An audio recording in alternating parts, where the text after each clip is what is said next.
அறியாமையா என மோதும் மேடை, அழகிய தமிழில் நடக்கும் சிந்தனை சாடை. கல்வியின் அவசியத்தை பேச ஒரு பக்கம், கல்வியில்லா நிலையை உரைக்க மறுபக்கம். தீர்ப்பு வழங்கிட நடுவர் அமர்ந்திருக்கார், தீப்பொறி பறக்கும் வாதங்கள் காத்தும் இருக்கார். வள்ளுவன் தந்த கல்வி நெறி கொண்டு வாதிட வாரீர் என மேடை அழைக்குது இன்று. கண்டும் கேட்டும் ரசிப்போம் வாருங்கள்.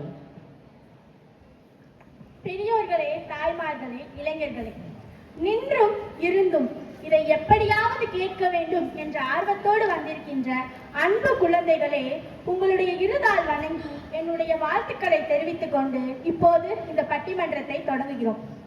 இப்ப நம்ம ஊருக்குள்ள பாத்தீங்கன்னா அங்கங்க அரசல் புரசலா பேசுறாங்க, பலரும் பேசுறாங்க.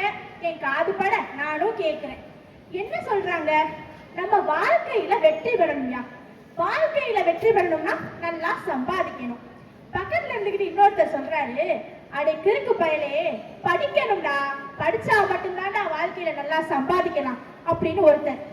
இப்ப படிப்பே தேவையில்லை அப்படின்னு ஒரு பிரிவு இருக்கு. அவங்க என்ன சொல்றாங்கன்றது நமக்கு என்ன தெரியாது. என்ன காரணம்? உண்மையாவே இது என்னதான் விஷயம்?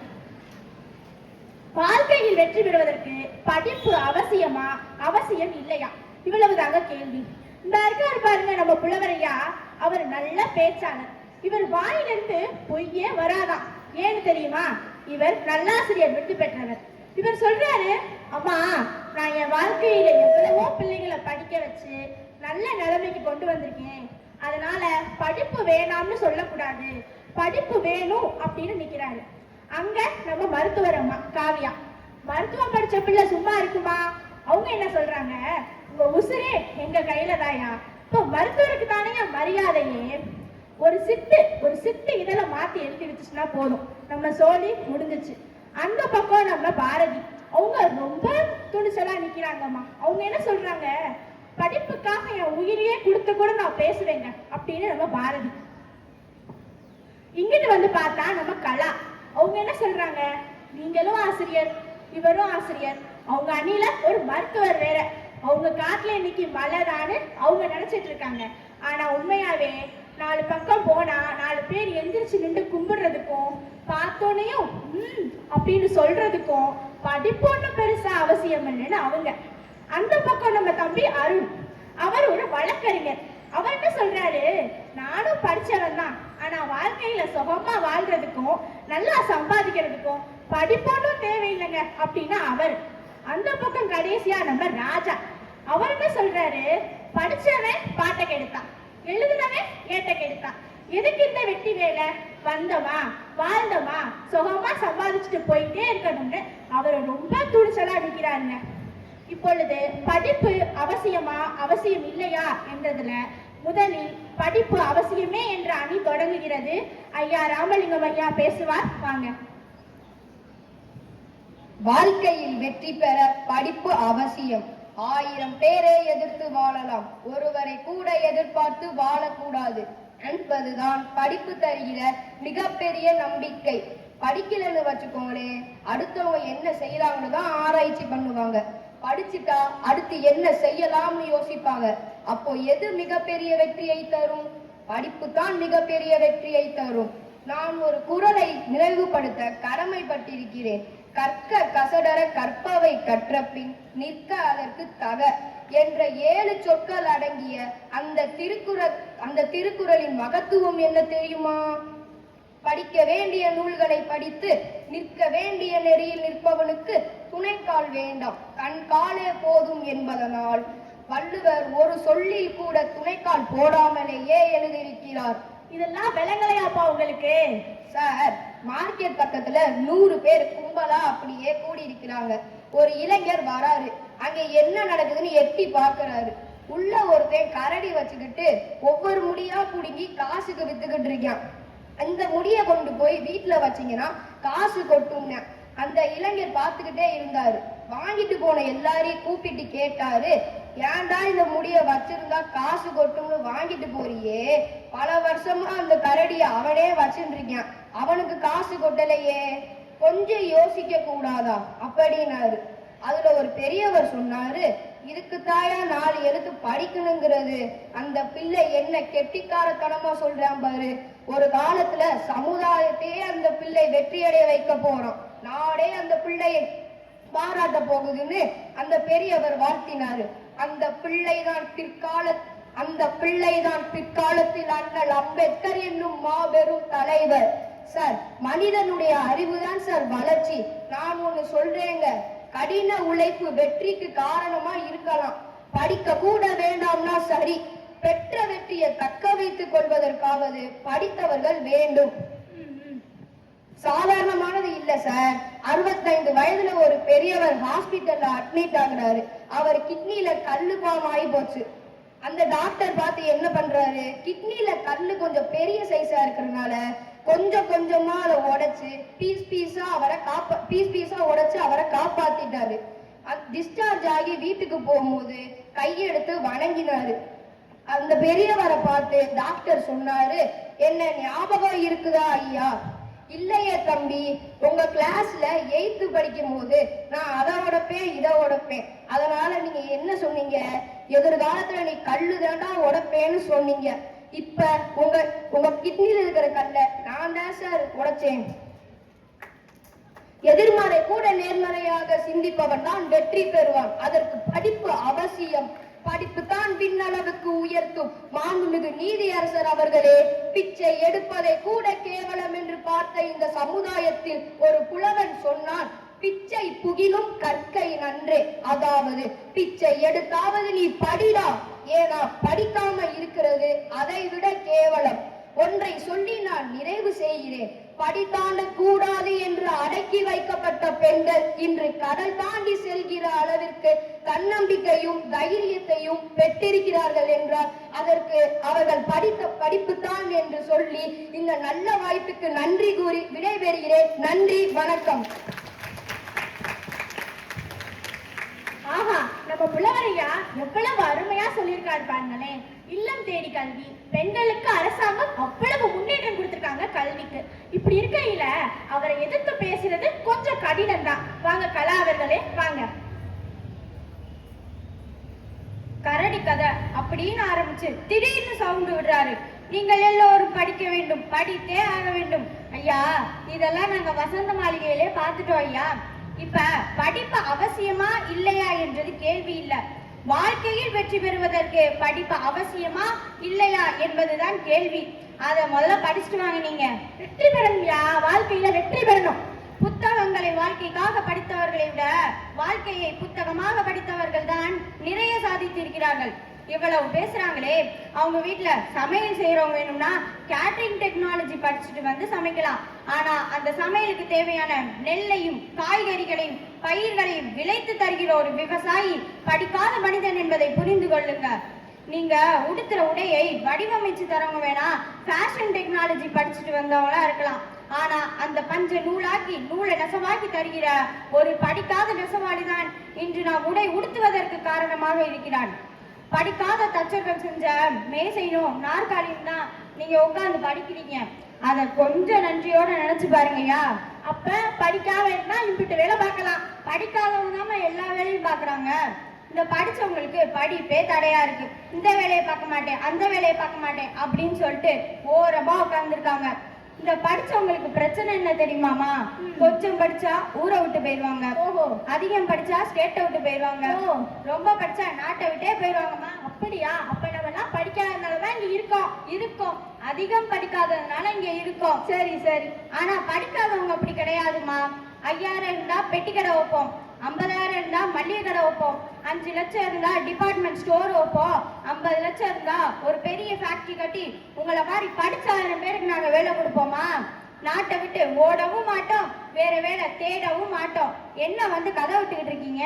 எங்களெல்லாம் பார்த்தா ஏன்னா அவன மாதிரி தெரியுதா உங்களுக்கு? என்ன பெரிய படிச்சவங்க படிக்காதவங்க?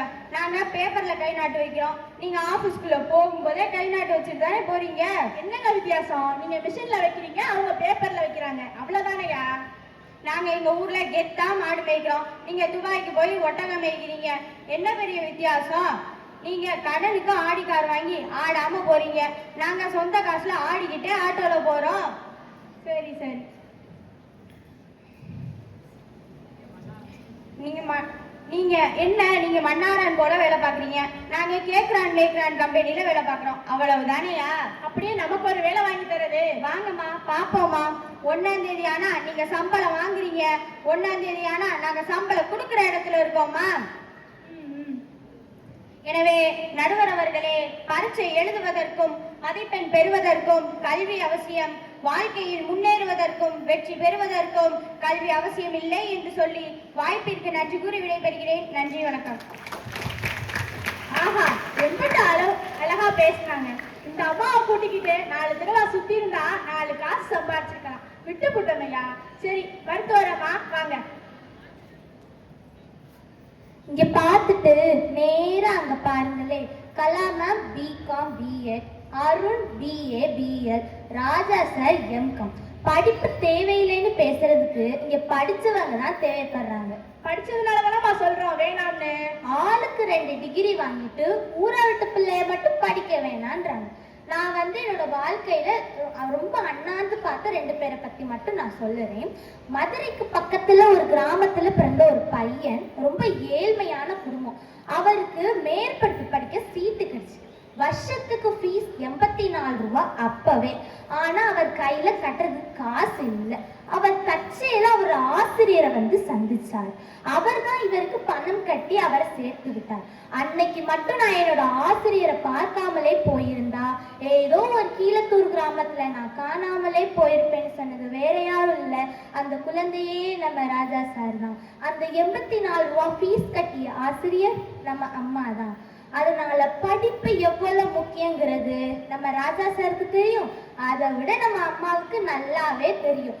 அனுபவம் இருக்குங்கிறதுக்காக யார் வேணா என்ன வேணா இன்னைக்கு பண்ணிட முடியுமா?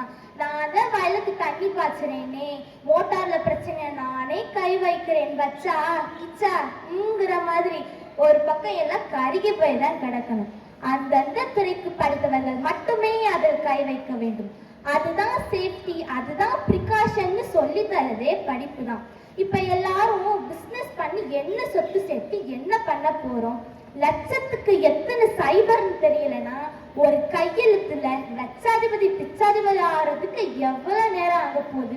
காமராஜர் படிக்கல, அவர் படிக்கல. இப்ப பாருங்க, நானும் படிக்கல, யாரும் படிக்க தேவையில்ல, வாங்க என் பின்னாடின்னு சொல்லியிருந்தா இன்னைக்கு பசிக்கும் பட்னிக்கும் அல்லார குடும்பத்துல புள்ள வயிறு நிறைஞ்சா போதும்னு ஸ்கூலுக்கு அனுப்பிச்சிருப்பாங்களா? இல்ல மதிய உணவு இன்னைக்கு சத்துணவு வாய்ப்புமா? சத்துணவு இன்னைக்கு காலை உணவு திட்டமா இருக்குமா? ஏமா முட்டையோட இப்ப சிக்கன் பிரியாணி கூட போடுறாங்களாமே. ஆமா, இல்ல நம்ம ஸ்டேட்டோட லிட்ரேச்சர் ரேட் இவ்ளோ இன்க்ரீஸ் ஆயிருக்குமா? படிக்காத மேதைதான், ஆனா எல்லாரும் படிக்கணுங்கிற விதை அவர் போட்டது. இப்ப கரெக்டா ஒரு ட்ரெண்ட் போயிட்டு இருக்கு. படிப்பு என்னங்க படிப்பு, திறமை, ஃபேஷன், அதை தேடி போங்கன்னு. ரொம்ப நல்ல விஷயம். ஆனா அது எல்லாருக்குமே சாத்தியமானதுதான் கேள்வியே.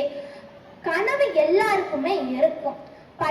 ஜெயிச்ச ஒரு ஏஆர் ரகுமான நமக்கு தெரியும். மத்தவங்க எல்லாம் கப்படிச்ச டெண்டுல்கர் நமக்கு தெரியும். இன்னும் ஸ்டேட், டிஸ்ட்ரிக்ட், நேஷனல் நான் வெளியில தெரிஞ்சிட மாட்டேன்னா இருக்கிற பிளேயர்ஸ் எல்லாம் இது ஒரு கத்தி மேல நடக்கிறது மாதிரி. ஜெயிச்சா சூப்பர் கிரேட் எல்லாமே, தோத்தா அருணனே நம்ம கிட்ட கார்டு இருந்தா புங்கிக்குவாங்க, காசு இருந்தா எடுத்துக்குவாங்க. ஆனா படிப்பை மட்டும் நம்ம கிட்ட இருந்து எடுத்துக்கவே முடியாது. ஏன்னா அது நமக்கு பிறப்பால கிடைத்த சொத்து கிடையாது. படிப்பு ஒன்றுதான் நம்மை உயர்த்தும், வாழ்வின் வெற்றிக்கான பாதைக்கு வழிவகுக்கும் என்று கூறி அரியதொரு வாய்ப்பிற்கு என் மனம் நிறைந்த நன்றிகளை கூறி நிறைவு செய்கிறேன். நன்றி, வணக்கம். நான் நினைச்சேன் இந்த அம்மா பேசின பிற்பாடு நம்மள ஏதோ மேஜிக் பண்ணி ஏமாத்துறது தெரியல. ஆனா நம்ம மருத்துவர் அம்மா பேசினதுக்கு அப்புறம் தான் தெரியுது படிப்பு எவ்வளவு முக்கியம் சொல்லி. சரி, அங்கிட்டு ஒரு ஆபத்து. அருண் தம்பி உட்கார்ந்து சிரிச்சிட்டு இருக்காரு. வாங்க வழக்கறிஞர்களே வாங்க. புலவரையாவும் காவியாவும் எங்க அணிக்கு அட்வைஸா சொல்லிக்கிட்டு இருக்காங்க. அட்வைஸ் அப்படின்றது வேப்பல மாதிரி, பிச்சு கொடுக்கறது ஈஸி, ஆனா மென்னு திங்கிறது கஷ்டம். அதெல்லாம் நீங்களும் பண்ணிட்டு இருக்கீங்க, உங்க படிப்பும் பண்ணிக்கிட்டு இருக்கு. அட்வைஸ் தான் சொல்றீங்கன்னு பார்த்தா வாழ்க்கைக்கு வழி சொல்ல மாட்டீங்களே. அதுலயும் காவியா அருணன்னே காடு இருந்தா எடுத்துப்பாங்க, ரூபா இருந்தா புடுங்கிப்பாங்க, படிப்பு இருந்தா ஒண்ணும் பண்ண முடியாது. காவியா அதை நினைச்சுதான் நானும் படிச்சு வக்கீலுக்கு படிச்சு இந்த ஊர்வலத்தை எல்லாத்தையும் காப்பாத்தலாம்னு நினைச்சேன். படிச்சு முடிச்சதுக்கு அப்புறம் பார்த்தா என்னைய காப்பாத்த இருக்கு. அப்புறம் புலவர் ஐயா, ஐயா உங்களை மாதிரி நல்லா படிச்சவங்க எல்லாம் இந்நேரத்துக்கு பள்ளியில வாத்தியாரா இருக்கீங்க. ஆனா படிக்காத கல்வி தந்தைகள் எல்லாம் அந்த பள்ளியிலே நடத்துனராவில் இருக்காங்க. ஆமாயா, பெரிய பெரிய பள்ளிக்கூடம் தான் நடத்துறாங்க. அம்மா நீங்களே நல்லா யோசிச்சு பாருங்க. நான் இப்ப அட்வொகேட். நான் படிச்ச மேத்ஸ்ல a+b² ஃபார்முலா எங்க யூஸ் ஆச்சுனே தெரியல. அதானே. நான் படிச்ச கெமிஸ்ட்ரி ஈக்குவேஷன் எங்க யூஸ் ஆச்சுனே தெரியல. நான் படிச்ச பிசிக்ஸ் தியரி எங்க யூஸ் ஆச்சுனே தெரியல. நான் படிச்ச கம்ப்யூட்டர் C++ எங்க யூஸ் ஆச்சுனே தெரியல. எனக்கு மட்டும் தான் இந்த நிலைமைன்னு பார்த்தா எலக்ட்ரானிக்கல் இன்ஜினியரிங் முடிச்சிருப்பேன். வீட்டுல டியூப்லைட் மாற சொன்னா தெரியல. அப்ப என்ன அவனுக்கு படிப்பு சொல்லி கொடுத்துச்சு? மெக்கானிக்கல் இன்ஜினியரிங் முடிச்சிருப்பேன். வண்டி ஓடணும்னு மெக்கானிக் ஷாப்ல போய் நிப்பாடுங்க. அப்ப என்ன அவன் படிப்பு சொல்லி கொடுத்துச்சு? அம்மா வருஷத்துல தமிழ்நாட்டுல 2 லட்சம் இன்ஜினியர் வெளியில வராங்க. இருந்தாலும் நம்ம ஹெலிகாப்டர் வாங்க இட்டாலி தான் போறோம். அப்ப நம்மளுக்கு என்ன படிப்பு சொல்லி கொடுத்துச்சு? ஆகவே இப்ப ஒரு கிராமத்துல ஒருத்தன் ஒரு படிச்சவன் நடந்து போயிட்டு இருக்கேன். அங்க ஒரு செக்கு மாடு கழுத்துல மணியோட சுத்திக்கிட்டு இருந்திருக்கு. அவனுக்கு ஒரே குழப்பம், என்னடா யாருமே மேய்க்கல, அது மட்டும் சுத்திக்கிட்டே இருக்கு அப்படின்ட்டு. பக்கத்துல ஒரு கூரை வீடு இருந்திருக்கு. அங்க போயிட்டு அங்க ஒரு பெரியவர் நின்றுருக்காரு. அவரை கூப்பிடுறேன். அந்த பெரியவர் என்னப்பா தம்பின்னு கேட்கவும் இவன் சொல்லியிருக்கேன், ஐயா என்னையா அது உங்க மாடாயா அப்படின்னு கேட்டிருக்கேன். அதுக்கு அவர் சொன்னாரு, ஆமாப்பா அது என் மாடுதான்னு. அதுக்கு அவன் கேட்டிருக்கேன், என்னையா மேய்க்காம உள்ளக்க நிக்கிறியா அப்படின்ட்டு. அந்த பெரியவர் சொன்னாராம், தம்பி அது கழுத்துல மணி கட்டி விட்டுருக்கேன், அது சுத்த சுத்த எனக்கு சவுண்டு கேட்கும், சவுண்டு கேட்க நின்றுச்சுன்னா நான் வெளியில வந்து பார்ப்பேப்பா அப்படின்னு சொல்லியிருக்காராம். படிச்சவன் எல்லாம் குண்டக முண்டக தானே யோசிப்பேன். அதுக்கு அவன் கேட்டானா, ஐயா எனக்கு ஒரு சின்ன சந்தேகம், அது ஒரே இடத்துல நின்று மண்டைய ஆட்டா சவுண்டு கேட்கும்லையா அப்படின்னு கேட்டான். அதுக்கு அந்த பெரியவர் சொன்னாராம், தம்பி இந்த மாதிரிலாம் யோசிக்க கூடாதுன்னு சொல்லினேன், ஏமா நான் பள்ளிக்கூடத்து பக்கமே போய் அனுப்புறது இல்லப்பா அப்படின்னு சொன்னாராம். ஆக இந்த மாதிரி யோசிக்க கூடாதுங்கிறதுக்காக தான் படிக்க வேணாம்ன்றீங்க. ஆமா ஆமா. அப்புறம் பட்டுக்கோட்டை அழகா சொன்னாரு, படிச்சவனுக்கும் படிக்காதவனுக்குள்ள வேறுபாடு, எழுதி படிச்சு அறியாதவன் உழுது உடைச்சு சோறு போடுவானாம், படிச்சவன் ஏதேதோ பேசி நாட்டை கூறு போடுவானாம். அத மாதிரிதான் இப்ப இவன் வந்துட்டு சோறு போடுறான், அதை கூறு போடுறான். பாடினாரு. ஆகவே உங்கள் படிப்பு பாடங்களை மட்டும்தான் சொல்லிக் கொடுக்கின்றன, ஒரு போதும் வாக்கையை சொல்லிக் கொடுக்காது என்று சொல்லி நடுவர் நல்ல தீர்ப்பை வழங்குவார் என்று சொல்லி இந்த வாய்ப்புக்கு நன்றி கூறி விடைபெறுகிறேன். நன்றி, வணக்கம். என்னையா அது நிமிஷத்துக்கு நிமிஷம் ஏறிக்கிட்டே போகுது. ஆனா அருண் தம்பி அணி நல்லா பேசுனீங்கப்பா. நானும் உங்க அணில வந்து ஜாயின் பண்ணிக்கிறேன். இப்போ நம்ம பாரதி போர்க்களத்துல நிக்கிறாங்க. வாங்க பாரதி வாங்க. வழக்கமா எனக்கு முன்னாடி ராஜா சார் தான் பேசுவார். நல்லா அவரை மறுத்து சொல்லலாம், எவ்வளவு சொன்னாலும் தாங்குவார். ஓஹோ, எவ்வளவு அடிச்சாலும் தாங்குவாரு. எவ்வளவு சொன்னாலும் தாங்குவார். ஆனா இப்ப எனக்கு முன்னாடி பேசி இருப்பது ஒரு இளைஞர். நல்லா பேசுறீங்க தம்பி, நல்லா பேசுறீங்க. தம்பி பேசும்போது சொல்றாரு, வருஷத்துக்கு 2 லட்சம் இன்ஜினியர் வெளியில வராங்க, ஹெலிகாப்டர் இட்டாலில இருந்து வாங்கிட்டு இருக்கோம். தம்பி இப்ப நியூஸ் பேப்பர் படிப்பீங்களா? வக்கீல் தான் சார். நம்முடைய சந்திராயனை உருவாக்கி அத்தனை இன்ஜினியர்ஸ் இந்தியாவில படிச்சவங்க தம்பி. என்ன சொல்றீங்க நீங்க? நிலவனுடைய பின்பகுதியில் சவுத் போல் போய் லேண்ட் இருக்கிற முதல் நாடு நம்முடைய நாடு என்றால் தேசத்திலே படிச்ச இன்ஜினியர்ஸ் வெளிநாட்டுல இருந்து வந்து யாரும் செய்யலங்க தம்பி. வந்து ஊரை சுத்தி கடை வாங்கி ஒருத்தர் பள்ளியில சேர்த்திருக்காங்க. ஏன் நம்ம அரசு பள்ளிகள் எவ்வளவு தரத்தோடு திகழ்கின்றன, எவ்வளவு நல்ல ஆசிரியர் இருக்காங்க, எதுக்கு ஊரை சுத்தி கடன் வாங்குறீங்க நீங்க? நம்ம வீரமுத்து வேற அரசு பள்ளியில படிச்சிருந்தது தானே தம்பி. சரி இவராவது பரவாயில்ல, வயதில் கொஞ்சம் சிறியவர், இந்த இளமையில அப்படித்தான்.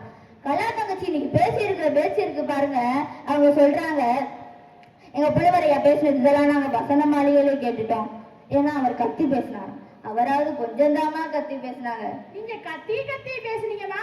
எப்பவுமேங்க வழக்கறிஞர் தம்பிக்கு தெரியும், பொய் இருக்கிற இடத்த சத்தம் ரொம்ப அதிகமா தான் இருக்கும். வடநாட்டு சகோதரர்கள் இங்க வந்துட்டு நீ ஓரமா உட்கார்ந்து சொல்றாங்க. அம்மா நான் சென்னையில இருக்கேம்மா, எங்க ஊர் முழுக்க மெட்ரோ ரயில் வேர்ல நடந்துட்டு இருக்கு.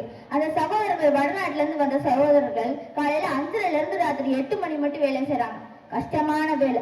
இதே மெட்ரோ ரயில் ப்ராஜெக்ட் ஒரு 50 வருஷத்துக்கு முன்னாடி தமிழ்நாட்டுக்கு வந்திருந்தா யார் வேலை செஞ்சிருப்பாங்க சொல்லுங்க?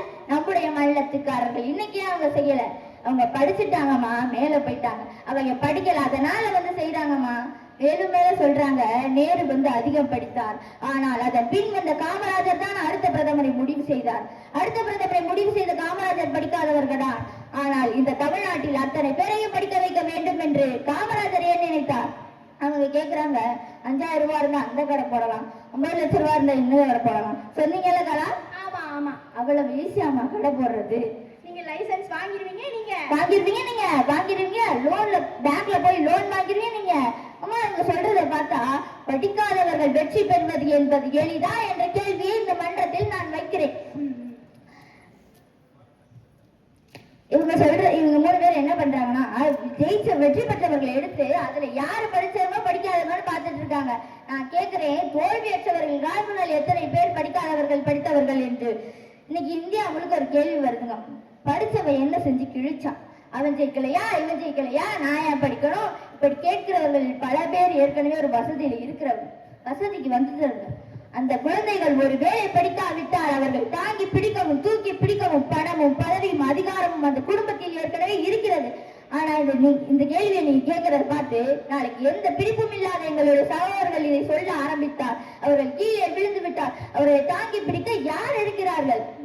பள்ளத்திலே விழுந்துகின்ற ஒரு சமூகத்தை மேலே எழுப்ப வேண்டும் என்று சொன்னால் அது கல்வியை தவிர வேறு என்ன இருக்கிறது என்று அடுத்து பேசுறவர்கள் பதில் சொல்லணுமா? கண்டிப்பா சொல்லணும்.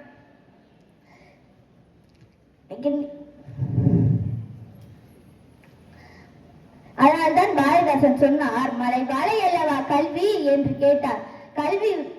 கல்வி இல்லாத பெண்கள் களம் நிலம், அதில் புல் விளைத்திடடா, நல்ல புதல்வர்கள் விளைத்தல் இல்லை என்று பல பேர் சொல்லி போன பிறகும் கலாவையும் ராஜா அவர்களையும் பார்த்து ஒன்று கேட்கிறேன். நீங்க படிச்சு உங்க பிள்ளைகளை படிக்க வச்சு அந்த தம்பி வக்கீலுக்கு படிச்சு நீங்க எல்லாம் உங்களை சேஃபா வச்சுக்கலாம். பாக்கி இருக்கிறவெல்லாம் 5000 ரூபாய் கடை வைக்கணும், 5000 ரூபாய் அதை பண்ணணும், பெட்ரோல் பண்ற போய் பெட்ரோல் போடணுமாமா, கோழி பண்ண வைக்கணும். சமூகம் என்பது படிப்பினால் மாத்திரம்தான் உயர முடியும் என்று சொல்லி நல்ல வாய்ப்பிற்கு நன்றி பாராட்டி முடிக்கிறேன். நன்றி, வணக்கம். இப்பதான் கொஞ்சம் நிம்மதியா இருக்கு.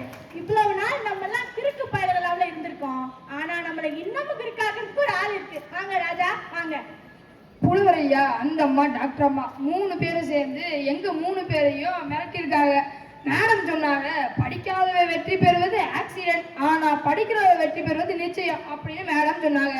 நான் ஒரு கேள்வி கேட்கிறேன், படிச்ச எல்லாரும் ஒரே மாதிரி வெற்றி இருக்குதா? இப்ப ஐயா படிச்சிருக்காரு, அப்ப அவரோட சேர்ந்து எத்தனை பேர் எம்ஏ படிச்சிருப்பாங்க?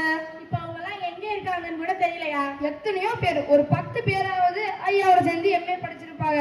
10 பேர்ல எத்தனை பேருக்கு அடுத்தால தெரியும்?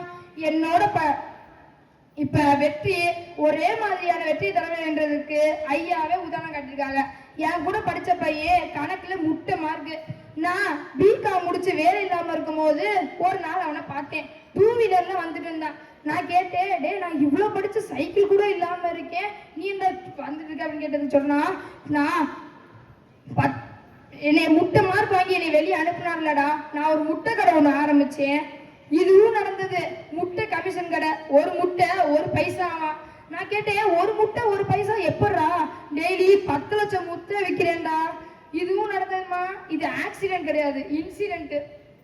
நாங்க என்ன சொல்றோம்னா, படிக்கிற வாய்ப்பு கிடைக்கலன்னா, படிப்புல தோல்வி அடைஞ்சிட்டனா, படிக்க வசதி இல்லைன்னா, நம் வாழ்க்கையில் முன்னேற வேற வழிகள் இருக்குது காட்டுறதுதான் எங்க அணியை தவிர படிக்காதீங்கன்னு சொல்றது எங்க அணி கிடையாது.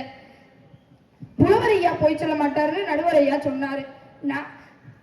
ஆனா அவர் ஒரு கதை சோடிச்சாரு பாருங்க, படிச்சாருங்க சோடிச்ச கதை இருக்கே. ஒரு பையன் படிச்சுட்டு இருக்கும் போது வாத்தியார் சொன்னாராம், நீலாம் கல்லு உடைக்கதே போவேனாராம். எனக்கு தெரிஞ்சு எந்த வாத்தியாரும் அப்படி சொல்லிக்க மாட்டாங்க, மாடு மேய்க்க போவேணும்னா சொல்லியிருப்பாங்க. ஆனா இவன் ஒரு வாத்தியாரை கண்டுபிடிச்சிருக்கேன், நீ கல்லு உடைக்கதே போவேனாராம். அதற்கு இவன் வாத்தியாரோட கிட்னி கல்ல உடைச்சிருக்கானா. கற்க கசடர கற்பவை கற்றப்பின் நிற்க அதற்கு தக. இந்த குரல்ல துணை எழுத்தே இல்லையா? இதுக்கு என்ன அர்த்தம்னா, துணைக்கால் இல்லாம சொந்த காலிலே நிக்கலாமா. இந்த ஒரு குரல்ல மட்டும்தான் துணை எழுத்து இல்லையா? முக நக நற்பது நட்பன்று நெஞ்சத்து அகநக நற்பது நட்பு, இதுல என்ன துணைக்கால் இல்ல? இதுக்கு தானே சொன்னேன் புலவர்கள் வாயில இருந்து பொய் வராதுன்னு. ஐயா, நான் 3 குரல் சொல்றேன். உள்ளுவதெல்லாம் உயர் உள்ளல், முயற்சி திருவினையாக்கோ, எண்ணிய அங்கு எய்துவ. இந்த 3 குரலுமே படிச்சவர்களுக்கு மட்டும்தானா இல்ல படிக்காதவர்களுக்குமா? எல்லாருக்கும் தானையா. பாத்தியலா, முயற்சி செய்தால் படிச்சவர்களுக்கும் திருவினையாக்கோ, படிக்காதவர்களுக்கும் திருவினையாக்கும். ஒன்று மட்டும் சொல்கிறேன், கல்வியை விட தன்னம்பிக்கை முக்கியம், கல்வியை விட ஒழுக்கம் முக்கியம். கல்வி என்பது நம் மக்களுக்கு வேண்டாம் நான் சொல்லல, கல்வி வரலன்னா நம் பிள்ளைகளுக்கு வேற ஏதாவது சொல்லித்தாங்க. இத்துடன் என் அன்பான உரையை நான் முடித்துக் கொள்கிறேன். நன்றி, வணக்கம். நல்லா பேசுனீங்க ராஜா, பேசுனீங்க. பெரியவர்களே, இந்த தலைமுறை ஒரு தலைப்பு இது. படிப்பு அவசியமா அவசியம் இல்லையா? இந்த பக்கம் 3 பேரு படிப்பு அவசியம் இல்லைன்றாங்க, இந்த பக்கம் 3 பேரு படிப்பு அவசியம்யா அப்படின்னு சொல்றாங்க. எனக்கு விருப்பப்பட்டு நான் ரெண்டையும் கேட்டிருக்கேன்.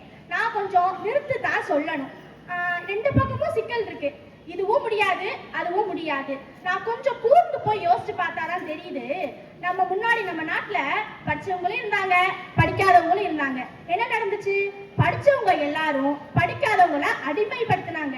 நம்ம படிக்காதவங்க எல்லாரும் படிச்சவங்களுக்கு அடிமையாயிருந்தாங்க. அவ்வளவுதான்யா. எப்ப நம்ம நாட்டுக்கு ஆங்கிலேயர்கள் வந்து கல்வின்னு ஒண்ணு இருக்குன்னு சொல்லி கொடுத்தாங்களோ அப்ப நம்ம நாட்டுக்காரங்க விழிச்சாங்க, டேய் கல்வின்னு ஒண்ணு இருக்குடா, அடிமைத்தனம்னு ஒண்ணு இருக்குடா, அடிமைத்தனத்திலிருந்து நாங்க வெளியே வருவோம்டான்னு சொல்லி கல்வி அவங்க பாதையா எடுத்துக்கிட்டு படிச்சாங்க, படிச்சுக்கிட்டே இருந்தாங்க. ஆகவே என் சின்ன குழந்தைகளே, படிங்க படிங்க, படிச்சுக்கிட்டே இருங்க. படிப்பு மட்டுமே உங்கள் வாழ்க்கையை உங்களை உயர்த்தும், படிப்பு மட்டுமே உங்களுக்கு நல்ல பாதையை காட்டும் என்று கூறி வாய்ப்புக்கு நன்றி கூறி விடைபெறுகிறோம். நன்றி, வணக்கம். இருதரப்பு வாதமும் இதயத்தை தொட்டது. இலக்கிய மன்றத்தில் அறிவு மழை பொழிந்தது. வள்ளுவன் சொன்ன கல்விதான் வாழ்வின் வெளிச்சம். அறியாமை அகன்றால் மட்டுமே வாழ்வில் மிச்சம். அருமையாக வாதாடிய மாணவர் கூட்டம் வாழ்கவே. அழியா